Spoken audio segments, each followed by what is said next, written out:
Hello friends, good morning. இது Friday morning.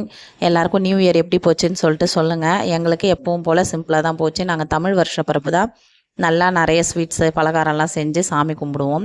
இது வந்து சிம்பிளாக வீட்டில் விளக்கேற்றி சாமி கும்பிட்டு கோயிலுக்கு போய் சாமி கும்பிட்டு வந்துடுவோம். அவ்வளோதான் எங்கள் நியூ இயர் செலிப்ரேஷன். நீங்கள் எப்படி செலிப்ரேட் பண்ணீங்க? நைட்டு 12 மணிக்கு எந்திரிச்சு கேக்லாம் கட் பண்ணுவீங்களா அப்படின்னு சொல்லிட்டு எங்களுக்கு கமெண்ட் பண்ணுங்கள். நாங்கள் நைட்டு 12 மணிக்கு நல்ல தூக்கத்தில் இருந்தோம். எப்பவும் போல் 3:30க்கு எந்திரிச்சு 5 o'clock எல்லா பூஜை வேலையெல்லாம் முடிச்சாச்சு. நான் வந்து அலாரம் வச்சு தான் 3:30க்கு எந்திரிப்பேன். 3:30க்கே மெயின் டோரை ஓப்பன் பண்ணிடுவேன். ஆனால் இந்த கொசுவுக்கு மட்டும் எப்படி தான் டைம் தெரியுதுன்னு தெரில. ஷார்ப்பாக 6 மணி ஆனால் மொத்த கொசுவும் வீட்டு உள்ளே தான் இருக்குது. அது எப்படி அலாரம் வச்சுருக்கா என்னன்னு தெரியல எனக்கு. இன்றைக்கி வந்து உருளைக்கிழங்கு காரக்குழம்பு தான் செய்ய போகிறோம். ரொம்ப சூப்பராக இருக்கும். இது எல்லாருக்கும் தெரிஞ்சது தான், இருந்தாலும் இந்த மெத்தடில் செஞ்சு பாருங்கள், ரொம்ப சூப்பராக இருக்கும். ஒரு வானலில் தேவையான அளவு நல்லெண்ணெய் எடுத்துக்கோங்க.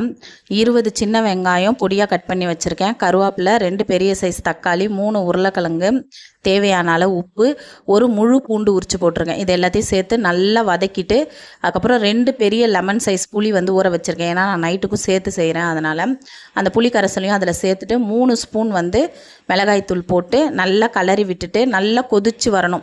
இந்த புளி குழம்பெல்லாம் நல்லா திக்காக வருது பாருங்கள். அந்த அளவுக்கு எண்ணெய் பிரிஞ்சு கொதித்து வந்தோடனே ஒரே ஒரு ஸ்பூன் மிளகுத்தூள் போட்டு கொத்தமல்லி தழை தூவி ஒரு 2 செகண்ட் நல்லா கொதிக்கிட்டோன்னு கலரி விட்டுட்டு ஆஃப் பண்ணிட்டோன்னா ரொம்ப சூப்பராக இருக்கும். இது வந்து உருளைக்கிழங்கு காரக்குழம்பா இல்லை மீன் குழம்பா அப்படின்றது தெரியாத அளவுக்கு அந்த அளவுக்கு டேஸ்ட்டாக இருக்கும். கண்டிப்பாக ட்ரை பண்ணி பாருங்கள். By by. நெக்ஸ்ட் வீடியோவில் பார்க்கலாம். நம்ம சேனலை கண்டிப்பாக சப்ஸ்கிரைப் பண்ணி சப்போர்ட் பண்ணுங்கள்.